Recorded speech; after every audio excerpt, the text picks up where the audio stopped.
Kane, I'm Ophelia. and you're listening to the Bro Dick Podcast.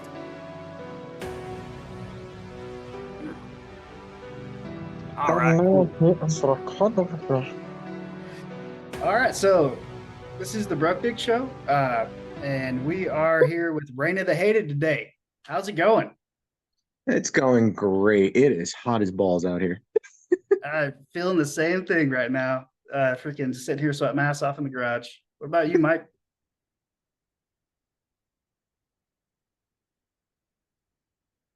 Mac. I think he's Oh, telling dear. me it's hot there in Oklahoma. Are you in Oklahoma? Yeah, gotcha. Well, all right. So, man, how long has it been since we last talked? We talked about what, like a month ago? Yeah, it was me and Ophelia were getting ready to celebrate our 11-year anniversary. So yeah, it's almost a Awesome. month. Oh yeah, congratulations, y'all. Thank you. You're giving me nasty looks right now. I'm gonna just turn over to the side here. Awesome. Uh, so let me ask you a question for some of those that are out there. This is one of the questions that I kind of asked Dead Reckoning, and I want to get your perspective on it. And it's for those that are stuck in the grind of this normal 9 to 5. You know, you're just working to live. All right, and so you're there pushing past. You're still, you guys are still trying to do the grind, and you're doing these shows. So I'm kind of going off a lot now. So, well, just what kind of words do you have for someone starting off and to keep the grind? It Keep it. it's hard as hell. Because like I'm working a job similar to that where I either have an extra day pay on the weekends Yep. or I do music. And if I do the music, I don't get paid and they cut your hours to be spiteful. So it's very hard. You're gonna have days where you're gonna be living off of pasta. If I'm gonna be honest, there's gonna be days where you're eating. Can I curse on your show? Like I should have asked that before. You can absolutely. There's gonna be days where you're eating literal shit and it's just pasta. Um, it's very hard because you're drained all the time. Like especially if you work in a toxic environment, you're gonna feel mentally drained. Um, you're gonna have to find time though. Like, let's say you work 40 hours a week. You still have there's 24 hours, 24 times 5. There's still at least 30 hours that you could promote, work on whatever your craft is, at least 5 minutes a day. Yep. Um, where I work at, there's a guy who's very business classy, and he tells me at least 5 minutes a day. He goes, because that's how the corporations control you. They make you so tired. They try to remove any kind of future you would want to have doing whatever you love. And if you're working and working, working, you're not going to be, able to do that because eventually it becomes a dream. The older you get, the more closer to just a dream it becomes. Right. And you just got to keep doing it. Even if you take 5 minutes a day, you did something towards your goal, just something towards it. So, Um, there are ways to make money. Putting your music on Spotify and stuff like that, and just oh yeah, ask your family members, hey, can you stream it while you're sleeping? Even if it's $20, that $20 could go towards food, towards one of your concerts or gas money or something. oh yeah. Um, it's very hard out there, so you got to find ways to do that. Like just make some kind of money, find cheap clothing people that make clothes cheap for you guys so you can sell it for like 20, $15, whatever. To at least cover the expense for that day of being Yeah. off of work.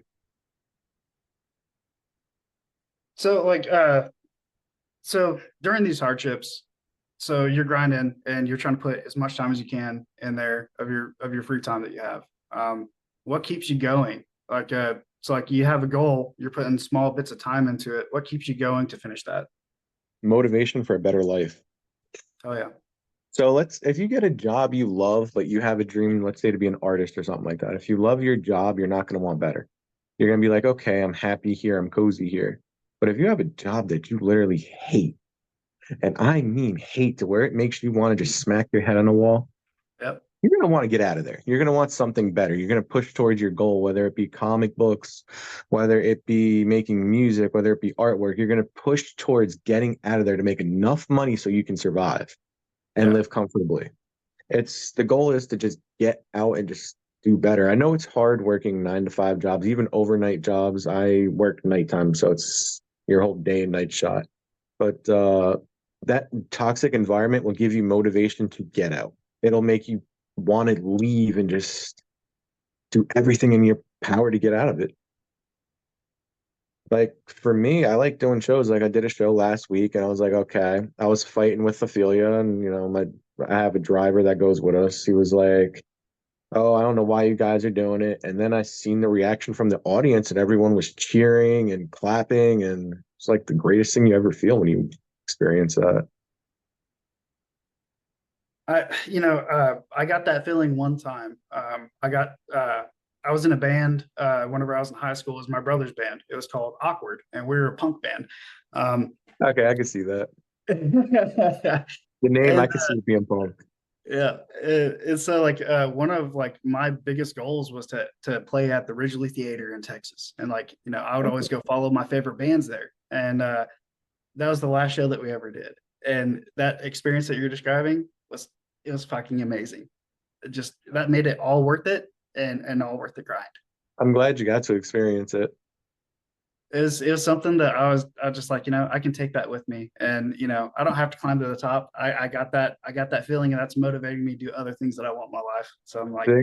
hell yeah. But that having that environment though, that like you hate your job, will give you the inspiration to want to get out, even if like it's for a better life. The more you push at it, the more you'll start to get there. And once you start seeing even a little bit of something good going your way, it's inspiration to keep going.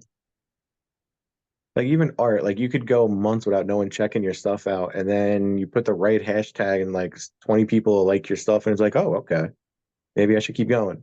Right. That's what I've been trying to learn, is like reaching out to the different communities, like on YouTube. So like just like every time I post a video, I'm gonna try to tag somebody in it as much as I can. And honestly, that's how you get more. It's like a full-time job, all these social medias. You got hashtags, you add locations now, because if you add a location, it helps people find it even more.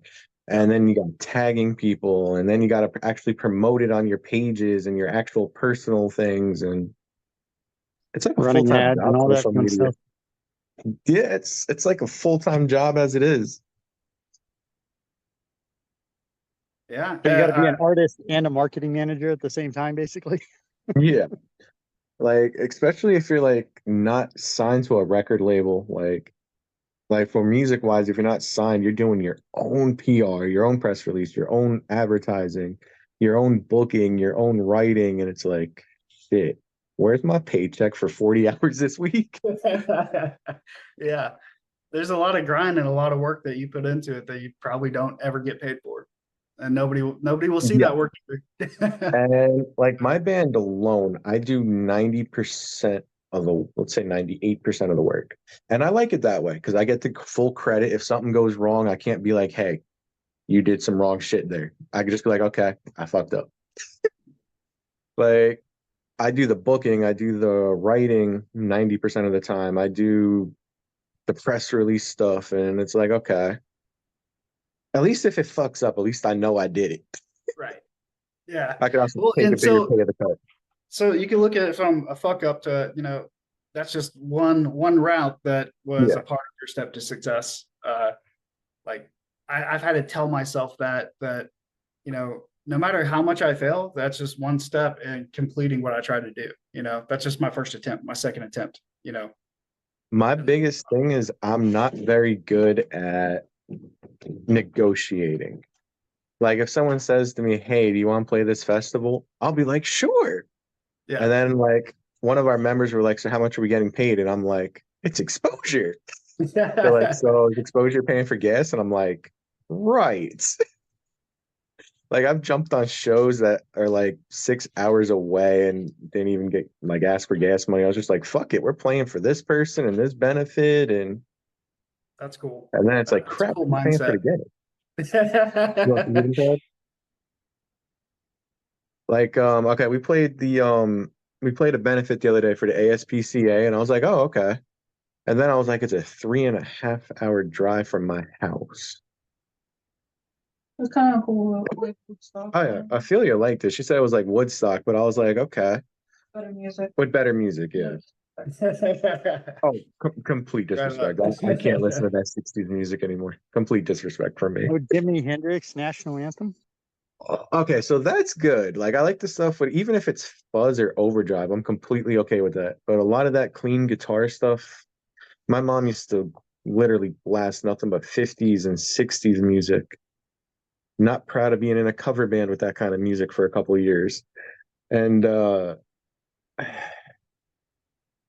it kills it for you when you hear it day and night from your parents. For me, it just killed it for me. So, okay. What was one of the events that y'all played at that, like you were unsure about, but ended up being just so badass? Like it just like, it turned into something great. She said the same thing I was thinking about. It was last week's show with the ASPCA show. I was very nervous about it because I seen the pictures and I was like, okay, I'm like, we're running a big benefit show. I know the GMA, they're very, very big in the music scene. I was like, okay, what am I walking into? I seen pictures of a donut shop. And I was like, oh shit, the size of the donut shop is like the size of my living room to my kitchen. I got there and I was like, okay, it's beautifully painted. They have the Incredible Hulk on the back of the building. I'm like, it looks amazing. And then I got inside. The people were extremely friendly while I was waiting for the bands and everything to show up. I hung out with the donut people. I don't know the manager's name. I'm calling donut people. We talked for a bit. They're actually very nice out there. But it went from an uneasy, okay, we're playing here to they set it up like a beautiful ass place. Like, unfortunately, we ended up moved inside because of the rain, but outside it was like Woodstock. There was everything from Georgia Metal Alliance members to bands to people that you wouldn't expect to be there. Just like everyone from all different states coming together, like a big ass festival. It was beautiful. Oh yeah. I was nervous though. When I got there and I seen the donut shop, I was a little bit nervous because I've played festivals in a ShopRite parking lot in Maryland. Oh really? Was it? Yeah, that one was we're not. Oh no, I played my own set that show too. I'm not proud of the ShopRite parking lot one. What the picture on Australia y'all's wasn't part of it. Facebook? Sorry, the picture on Um, y'all's Facebook where you're like standing and there's like you're on like you're at the top of a staircase. Was it the one from last Saturday? No, I think I remember seeing it before that. Was there a drummer in the picture? Yes. Okay, so that was Queens Rock Festival. It was our CD release show. That Okay. was another one that I wasn't expecting to go great because I was sick as a dog. Oh Almost man. died, oddly enough, but got through the show. Like we got out there and it was a beautiful outdoor stadium and I was throwing up white fluid for about a week, all the way up leading up to the CD release party. Was dealing with issues from the ex drummer we had a couple months beforehand being like, oh, I paid for that artwork. And he was like, I don't want you releasing none of the CDs and merchandise. And Oh I'm like, man. wait, I just spent $1,000 on all this stuff. I'm making my money back. Yeah. Everyone I knew that was a musician's like, oh, don't go and sell the artwork. Don't do this. Don't do that. And I'm like, look, I just spent all this money on artwork, plus t-shirts, plus everything else. I'm like, They used my artwork as a reference. yeah, they used Ophelia's original artwork as a reference. The guy who made it was from some other country and was like, oh, okay, I'm just gonna use that and retrace it realistic. Mm. But again, though, like I spent all that money, I was doing that damn show. I was selling the damn shirts. We were releasing that CD that day. I did not care. Well, I like the story that, the whole time you're fucking sick. You're fucking sick and keeping going. It goes deeper than that. Like I went to the hospital at the end of the month because Okay. I had played a show at Northside Lounge. I couldn't scream. I lost the ability to scream for 4 months. Oh man. It came back like October of that year. And I found out I was going through my hospital charts because I got sick again back in February. And there was all kinds of things from my lungs were 75% collapsed. There was something where oxygen was filling into the lungs but wasn't leaving when I breathed out. Okay. And in a nutshell, I was dying. The lungs were collapsing rapidly. Went from ammonia to what is that other thing? Bronchitis? Yep. To bronchitis to metapneumovirus, according to the hospital. Wow. And I wasn't taking the antibiotic because I was listening to people that are like, oh, don't take too many antibiotics. The government's trying to hurt you more than help you. And I'm like, okay. And by the third time I was in the hospital, throwing up white fluid for it was the end of June to September. The last time I went there, I said, fuck it, I'm taking all the antibiotics tonight. Eventually I lived. Don't you know, I'm still here now. It was in 2021. So I'm still here, but just lesson learned with that one. Right. Well, Like, hey, I'm I glad you feel you made it. kept making, I feel you kept going, go to the hospital, and I'm like, okay. And every time I'm going, they're like, oh, it's just ammonia, it's just bronchitis. They didn't tell me on the reports that my lungs were collapsing. Like, according to the report, I literally had 75% collapsed, all kinds of different big word things that I can't remember right now. It's on my medical charts though, and it's like Man, all I kinds heard of that. things I with the can't lungs pronounce half dying. that shit. And when I looked it up, I was like, shit, there was air sacs in my lungs. My lungs are 75% fucking collapsing. And I'm like, shit, I could have died. Meanwhile, leading up to the show in New York, I was seeing like doppelgangers of my dead mother and myself in the basement. If you Okay. don't know, when you start seeing other copies of yourself, it means you're about to die. And spiritual and all different kinds of, I want to say, mythology. Yeah. So I started seeing dead people around me, and that was a really, really fucking bad sign. Right. No, I mean, The just last, the last for, time I eventually took the medicine, yeah. but it's been through hell with that shit. Yeah. That was another I thing I mean, expected. speaking from like just somebody who like, having hallucinations with their PTSD, like that shit, like is fucking crazy. And like some of the things that I experience are completely different and have nothing to do with any of the traumatic events that I've experienced in my life. So it's like sometimes it's just really fucking crazy. So I have seen some weird shit and I know that people might not believe me, but it's just like, you know what? I seen it, I experienced it. What did he say? What did you see? Huh? What did you see, if you don't mind me asking? It's okay. So sometimes like I will see sometimes I see these fucking black images. They're Shadow silhouettes. spirits. Huh? Shadow spirits. Go on. And I actually grew up walking around my family farm. Like so, my family farm. It was basically it was on an Indian reservation. They built a college on top of it in the 1800s, and then they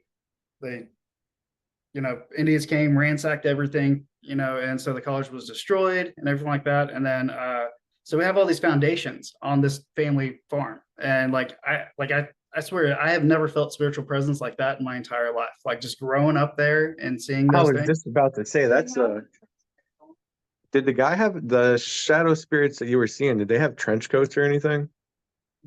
They would move so fast, and they would be Yeah, off in the maybe you live distance, in a always like, and we would always play around and say, "Oh, did you see the shadow monsters?" But we were like, for real. So Ophelia, when she was a kid, she lived in a cabin in Pennsylvania and used to see shadow spirits in the places built in the 1800s. Face, he was just like, it was like a guy in a trench coat. It was all like black. It was like a shadow. And then shortly after, somebody would like die. After they would see him. That's crazy. Yeah, like I believe heavily in ghosts, angels, demons, spirits, And all then that my stuff. dad died. Yeah, like she saw the guy in the trench coat and then her father died like a couple of weeks after. It like I believe in shadow spirits and all kinds of stuff like that. What you're describing with the shadow reminds just me. real. Yeah. Like there's all kinds of documentaries about shadow spirits and they call him the Hat Man and all kinds of stuff. That's But I just probably- remember like just these crazy experiences growing up. and then now that I have like PTSD and everything like that, like I will sit there and I will have conversations with no one, but there's somebody there that I'm talking to. See, as I have to be careful what I say. I believe in Well, we different can cut whatever you deities. guys Well, want you're out. always talking to somebody. You're always talking to somebody. There's always a spirit listening, whether it's God, Baphomet, the devil, Hecate. I don't know how to pronounce her name correctly. You're always talking to somebody. Right. There's always actually somebody there. There's always a spirit there.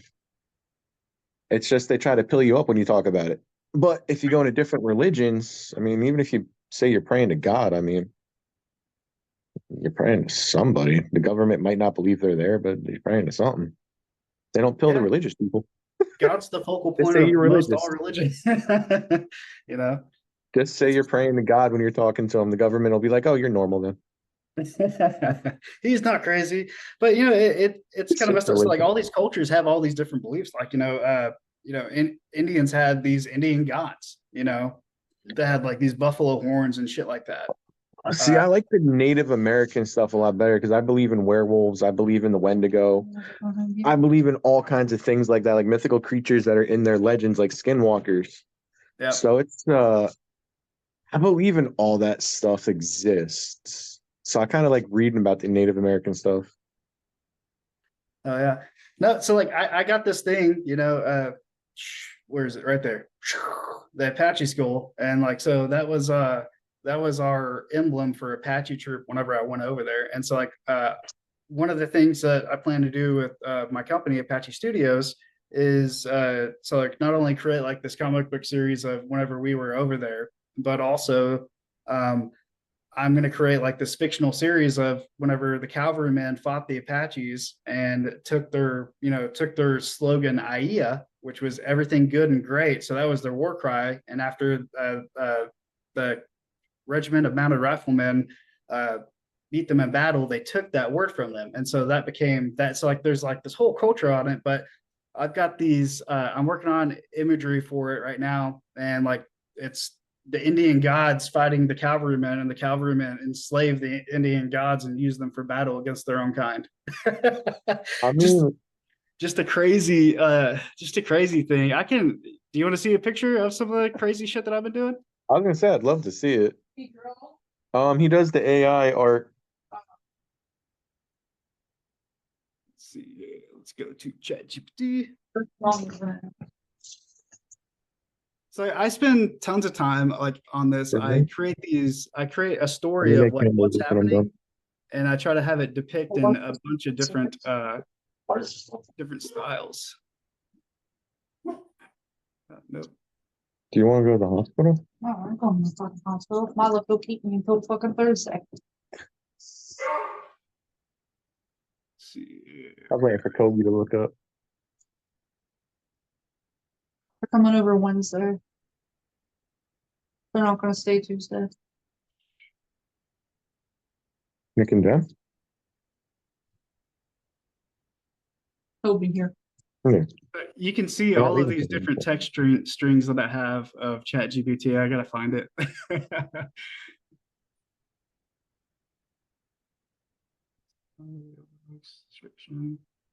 So Mex was with me, Mike, he was with me at this one point in time where I was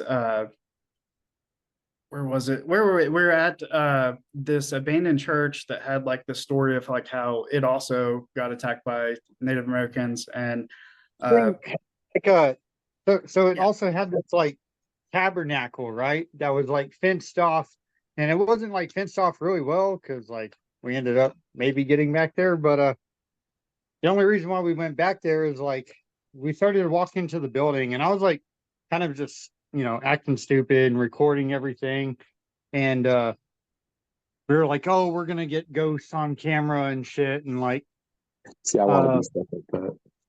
so we're walking up to the building, and then like we hear this piano noise, and like we turn and look, and like nothing's there. So we walked a little bit more towards this tabernacle, and they have this like it looks like somebody had like plywooded up something. Well, we walked around and it was unlocked, so we opened up the door and lo and behold, there was like Mhm. this piano from like the early 1900s, maybe late 1800s, and Beautiful. we got a little That's spooked out cool. at that point, and ended up kind of like wrapping up everything and going back to Thomas's house. And See, a lot of people don't for like six it. people, I we think like they could do different stuff. watched Mhm. the AI could do video, different stuff. and whenever we were walking up to the building originally, like a full apparition like had came out of the building and walked towards where the piano played. That's pretty cool. Yeah, mommy's eating bananas. I know that sounds like scary when you're experiencing it, but that sounds pretty cool to see.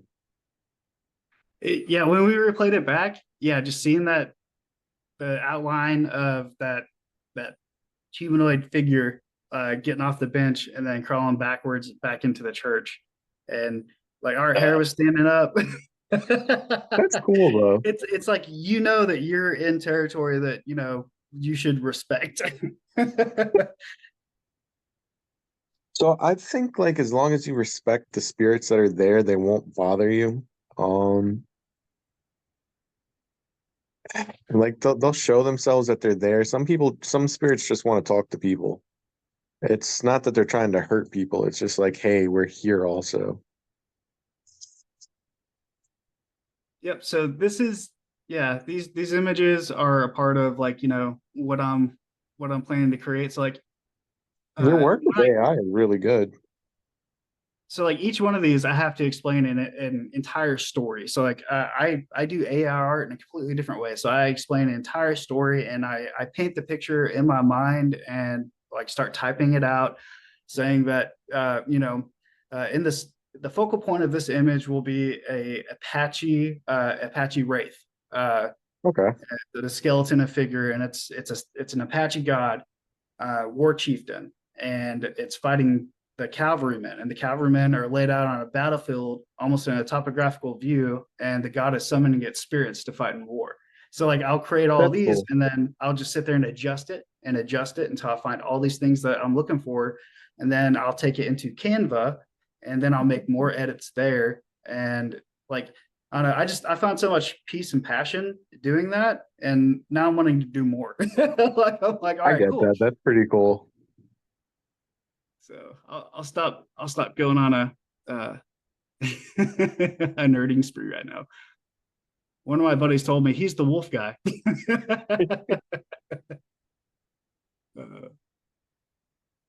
Okay, there we go. Stop sharing. All right, cool. Hell yeah. But yeah, that was cool. Yeah, it was Mike. It was yeah. We had a couple of different people there that night whenever that happened, and that was crazy. And so down here in Texas, in Mineral Wells, it's like west of the DFW area. There's this hotel called the Baker's Hotel. I don't know if y'all have ever heard Okay. of that. So No. it was gosh, Mike, do you remember the president at the time? Whenever that started, it was like a huge thing, like a mineral water that would just heal you and everything like that. It's like one of the presidents came and stayed there, but I think some bad things happened there, and like everybody nowadays would go and just like sneak in at night. So like there's a special part behind the building where you can climb up on top. I think it's like one of the kitchen areas, and then you can sneak into one of the windows. And I think we went out there a couple of times, and like that was just surreal. Just like you know being in a big ass hotel and it's all dark and quiet around you, and you know you're not supposed to be there, but like you know you're doing it for the thrill and everything like that, and just every little sound, every little thing would just kind of put you in this like I don't know, just like it, you know, like people are watching you. There are people there are people watching you, and Yeah. yeah, just you know, you're being judged at that point in time.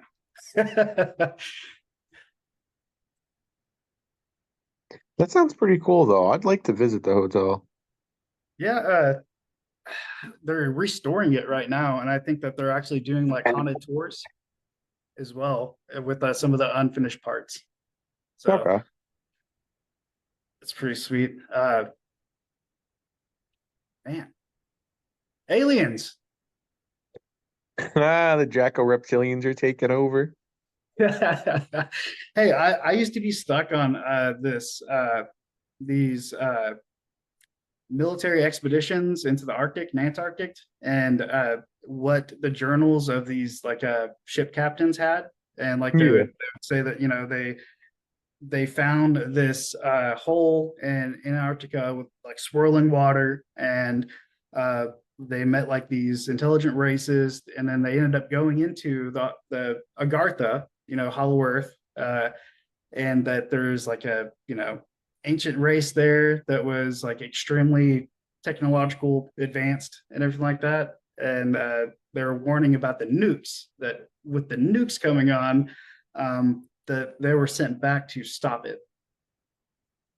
This reminds me of a video that I seen on YouTube where they had an alien strapped down to a board. It was supposedly from 1960s, and he was talking about that. But it wasn't Antarctica. They captured an alien from one of the crashes from UFO. I'm gonna Yeah. send that to you when we get off the call. Hell yeah, I'll watch it. I dig all of that. Like I'll jump down rabbit holes, and it's like, my kind of take on things right now is like, I like to think of everything as like the Diablo style of like heaven and hell, and all Okay. this stuff, and like monsters where all that kind of shit. Like eventually, like it'll whatever. But so like these fourth dimensional entity beings, this non-human intelligence, right? I'm just like, okay, what if this is these fourth dimensional beings were always heaven and hell? Okay. And so you have that coming in, and that's a non-human intelligence. And so like It could if be it's in, depending upon your vibration, they could be influencing the way you think, the way you talk. There some was a movie about that. some I don't crazy remember the stuff. name though. What are your There's a thoughts, lot of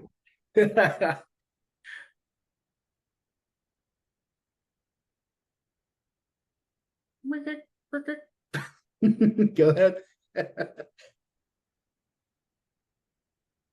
Well, yeah, man. Freaking, but yeah. So like fourth dimensional entities, like could be heaven and hell, and then you also have aliens in the mix, right? So like, if what if you watch aliens Doctor Who, that's all I need to say. Just watch Doctor are Who. It just all watch Doctor exists. Who? Um, the first season with David Tennant, they had the we call it the Draco reptilians. It's actually an alien species. Go figure. And they could wear human skin like flesh. They had invaded the White House and everything on the in the TV series. And there was a thing going around for a while about the Queen of England was saying she wasn't from Earth, and she actually had something up on Twitter saying she was an alien at the time. Then she pulled it out of nowhere.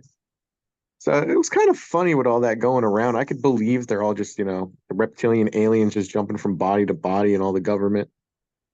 So you remember that video that went viral of the girl on the plane saying that Yes. motherfucker is not real? Yes. So I guess she lived in a town like that I grew up like right next to. So like Springtown, Texas, Azle, Texas. She was from Azle, Texas, and like some of my buddies know her, and so I was like, that's crazy. And like what's up, Mike? Oh, she's from Hazel. That was probably the problem right there. Yeah, the water's bad there or something.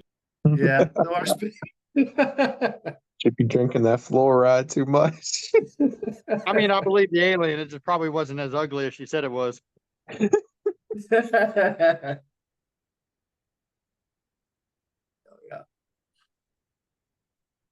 So are y'all still in the midst of looking for drummers? What else do y'all got going on?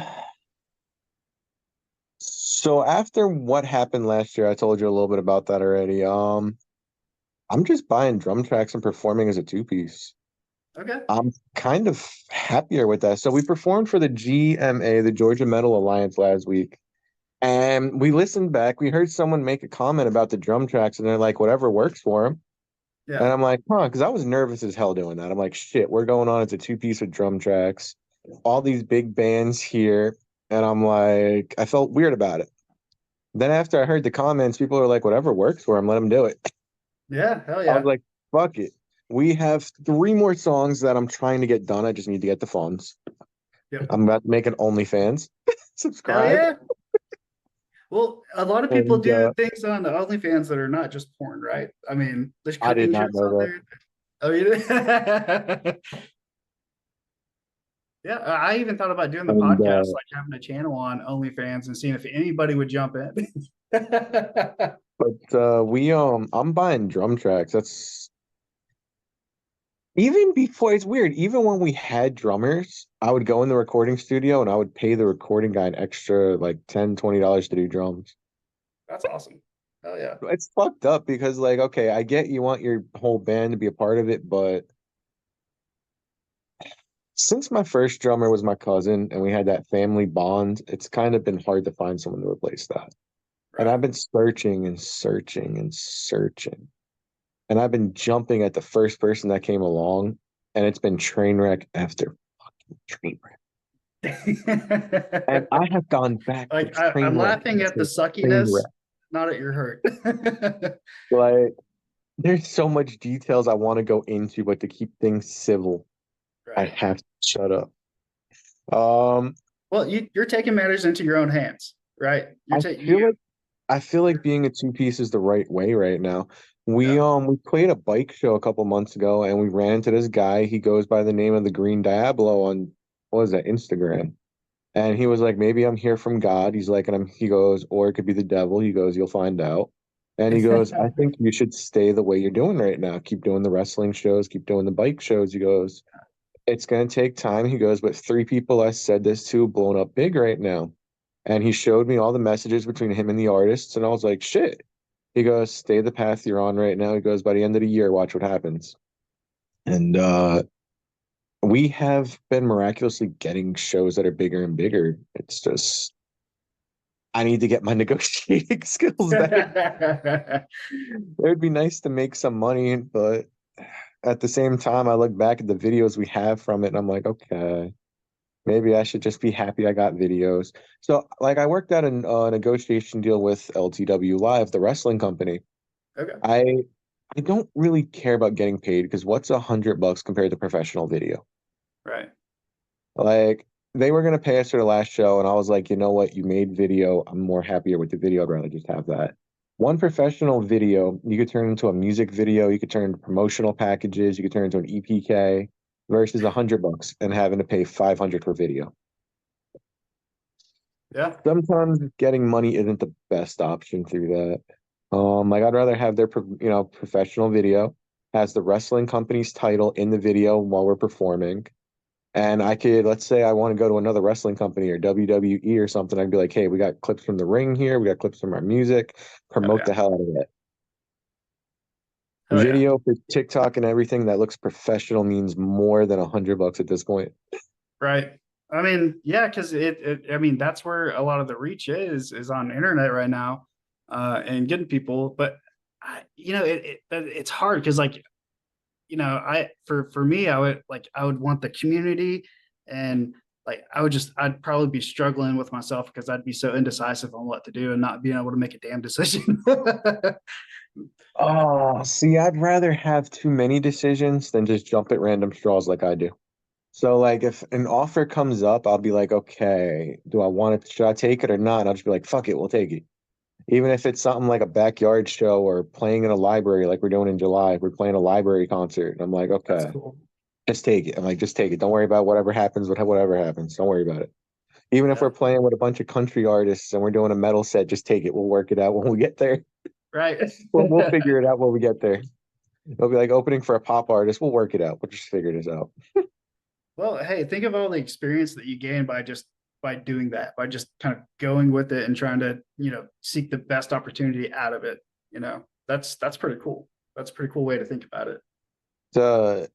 There's sometimes that might not be the best idea, but it's most of the time is good.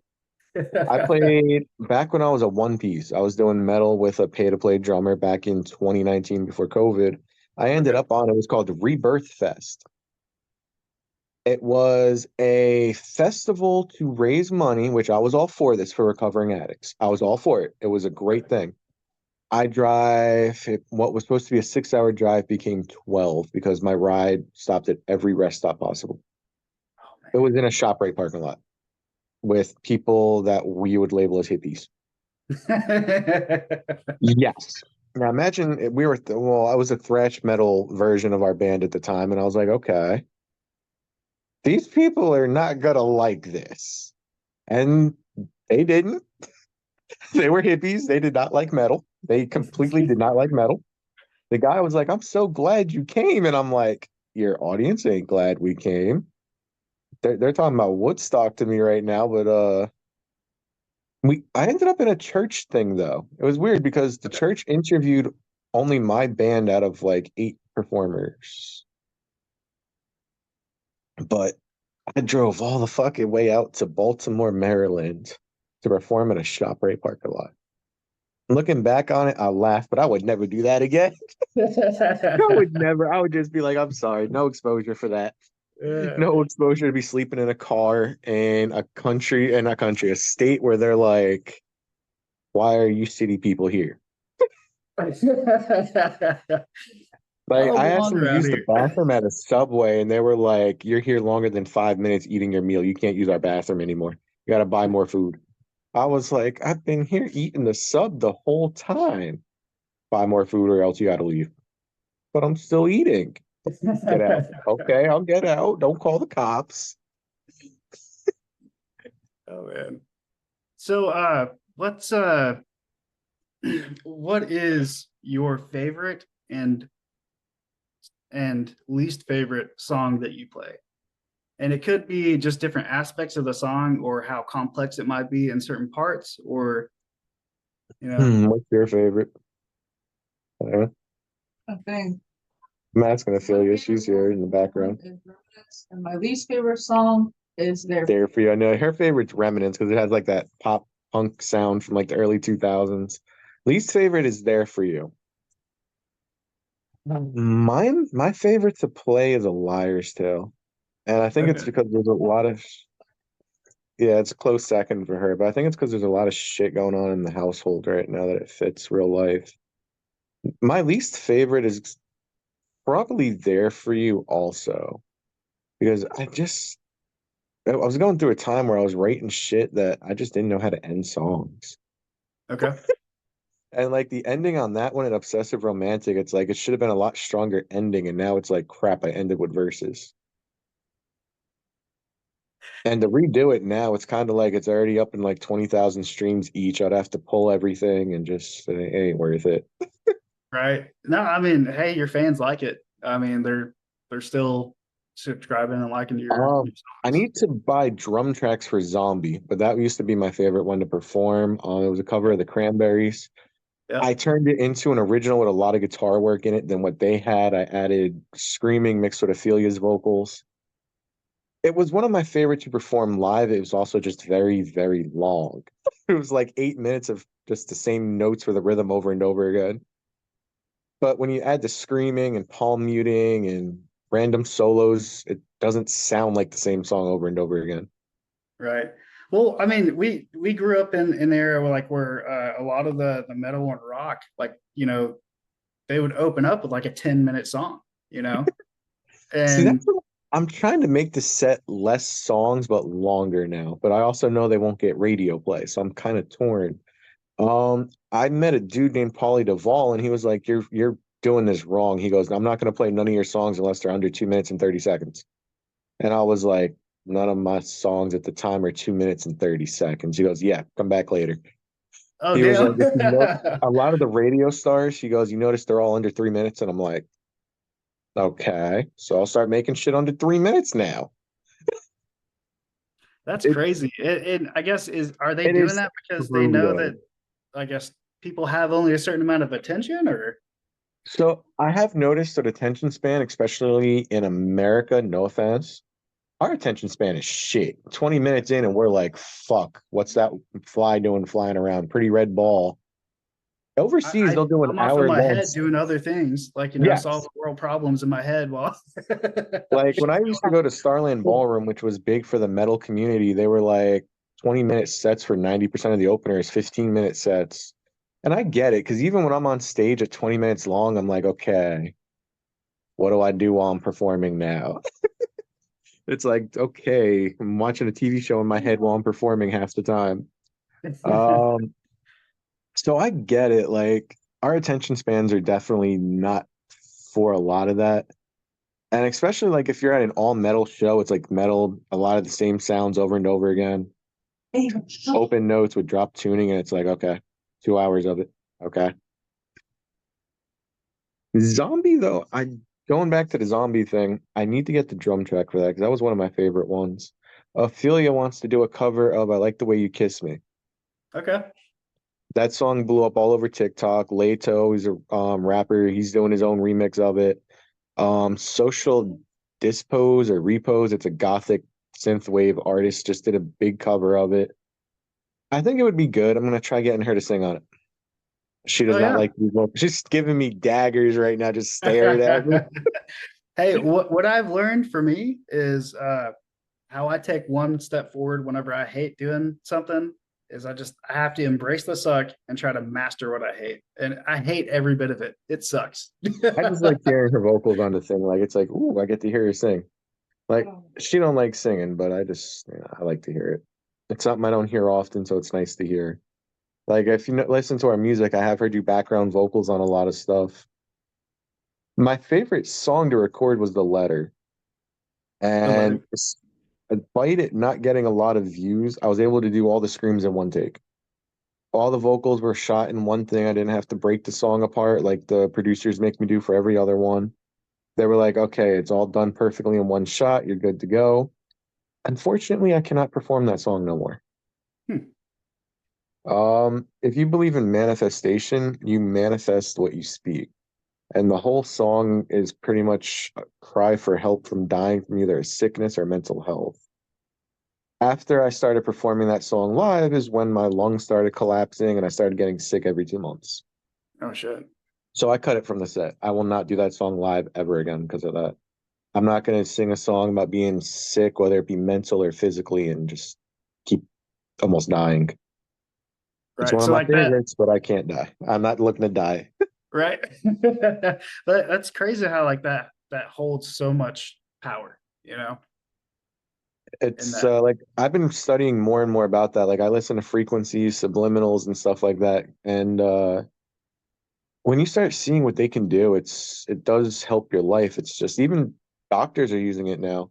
If you've ever had pins put in your foot, like I have 2 pins in my ankle, they gave Okay. me a bone stimulator, and all it is vibration and frequency to help the bone grow back. That's crazy. Yeah, Well, it's like people are using it more. It's just crazy what your mind can do when it believes it.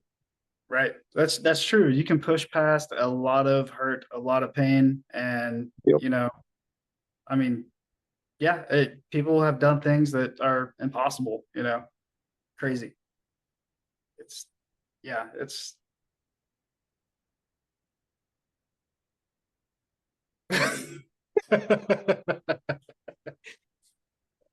so okay, so can you give a little bit of like not going into details on some of your new stuff, but can you give a little bit of insight on like what has helped you create some of these new songs that you're coming out with? And Life, like life life, life is life, a good one.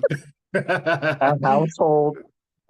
So we finished CD1 with The Martyr. It's a song about judging other people and playing the victim. It's the whole chorus of the song. And we moved into CD2, which has a Liar's Tale. I've been releasing them as singles because it keeps you always out there on Spotify and social media. I like to do my releases as singles and then just like, okay, start the next CD. And when I go to shows, I'll sell them. Like we're in the middle of the second CD. We released A Liar's Tale from the second CD. It was about my dad. I'm trying to think how to do this because I've had a lot of shocked reactions from every person who's done an interview about that. It was about my dad blowing 100 grand on a stripper. Wow, you do not look shocked about that. That's crazy. Every time I've said it, the people are like, fuck 100 grand. And I'm like, yeah, he blew 100 grand on a stripper. You know, like Remnants.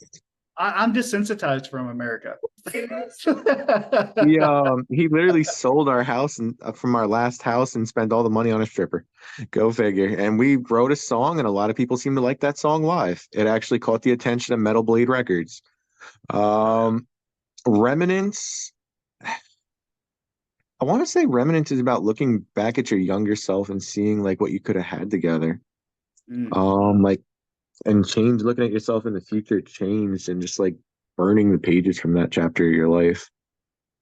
Party for Life was a song I originally wrote for Ophelia back when before Reign of the Hated officially started. I tried to get one old song on each CD. And it was originally a birthday metal song. And I thought, would anyone really play this? So we changed the lyrics called The Party for Life. And it's our most streamed song, but it's just about having a party. I was listening to a lot of rap music and I'm like, fuck it. They're talking about drinking, they're talking about drugs, and it's selling, and that's what we're gonna run with. The next song, Enchantment, it's kind of like Machine Gun Kelly styled vocals, so I'm kind of excited for that one. It's different. I'm trying to remember what it was about. It's one of the songs where I wrote it and it was like, okay, I spaced out. Inspiration. I want to say Ophelia helps a lot with inspiration. Writing my house, my life, unfortunately. Some stories that people tell us. She kind of sounds like she's your rock. Yeah, most of the time, yeah. It grounds you. Or music wise though, what inspiration is just randomly playing around with stuff. Like I started playing with keyboards now. I just literally sit there in the basement, I played a keyboard, play guitar. Vocals are always the last thing I write. Like the lyrics and stuff, because I have a lot of trouble writing that. You don't want like I go back and forth with it in my head, like, okay, is this lyrics gonna sound good? Is this one gonna sound good? Is it gonna ruin the whole song? And then I have the other struggle because yeah. I have the other struggle because I don't like my clean singing voice. And I'm like, okay, do I want to sit there and try singing on it, or do I just want to scream on it? What do I want to do? Because when I start singing, it's like them like Andy Black deep tone vocals from Black Veil Brides. And I'm like, what if people don't like that shit? So do I want to do that? And I'll go back and forth in my head for like weeks. Do I want to do this? I'm trying to make happier music. We have the dark grungy sound, which is great, but can people really listen to a whole set of dark grunge metal music? Some people do. I have to switch it up. I have to switch it up. Like Remnants is like a happier tone. So it goes from like we start our sets most of the time with a Liar's Tale into obsessive romantic, and then we throw in a happy song, Remnants. It's like that happy upbeat drum beat. It's like that pop punk sound. So it changes it. We're gonna be recording a new song. I just need the money for the drum tracks, and it's like There For You, but more. It's a cross between Remnants and There For You. Okay. And it's got a happier tone to it, but it's like energy, makes you want to get up and move. So I'm trying to keep the set more upbeat because a lot of people don't want to be like down, depressed all the time while listening to music at live shows. I'm looking at your song list right now on YouTube Music. What all platforms are you on? We're on Spotify, Deezer, Tidal, YouTube. I have it set up for every social media possible, every streaming platform possible. Anywhere where there's a chance people can listen to it and see it, I want it done. Oh yeah. I know Patreon. Have y'all looked at Patreon? No, I haven't used that yet. Okay. I kind of give our stuff out for free. Like I'll just post pictures from shows up there. I'll just post clips from their videos. I used to post like behind the scenes where I was just messing around with Ophelia and whoever the drummer was that night. See, that's cool. I like it whenever I see that behind the scenes, whenever bands post that. Like I know people got to make money, but I don't want to charge people just to see us like fucking around at a Taco Bell or something before the show. Right. Like I'd just be like, here, just just watch it. We're having fun. See, and that's cool. That's cool. Like, I mean, you're giving out to your community who you are, and that's I like that whenever you can I guess podcasting with bands. I'm looking out there, and I've only seen a few of them that have like caught my eye and everything like that, and I'm just you know, this is new for me because like I'm gonna do bands, I'm gonna do buddies, I'm gonna do businesses, I'm gonna you Yeah, I know like that. just a little bit of everything, and I'm gonna try to pull everyone together and to help like you know a cause. Like you know if we wanted to do like 100% funds, if you buy these T-shirts, are gonna go to like a mental health support See, I or like you know that. for child abuse or for addiction, and just like you know, and just give that all away and I help it support what speaking it's supposed to do. speaking of the mental health thing, I had to break away from that because one of the people I was talking to on an interviewer thing, our whole first CD is mostly about mental health. Yeah. And they were like, "Oh, you're doing songs on your second CD that aren't mental health," and I'm like, "Yeah." Like they expected us to be making all just mental health music, so you always got to be changing your lyrics too. Like if you Mhm. just write about one thing for like a CD, people expect the whole rest of your CDs to sound like that. I like it whenever it's different because like you're like so like you're basically showing that you know you you write multiple different styles, and like I see that with the songs that you have because none of them are really exactly the same, and No, that's what I like about it. That's what I really like about it is that they're all very different in their own way, and they don't sound like each other. that's a lot of people have been saying some of our stuff, like the guitar parts sound the same, and I'm like, okay. I hear it in a couple of them, but not like a lot. Especially the new stuff, I don't hear none of it. Like it all sounds different to me. Because you So gotta think, there's only so many chords you can play. yeah. Eventually, it all just I'm Kane, I'm Ophelia. and you're listening to the Bro Dirt Podcast.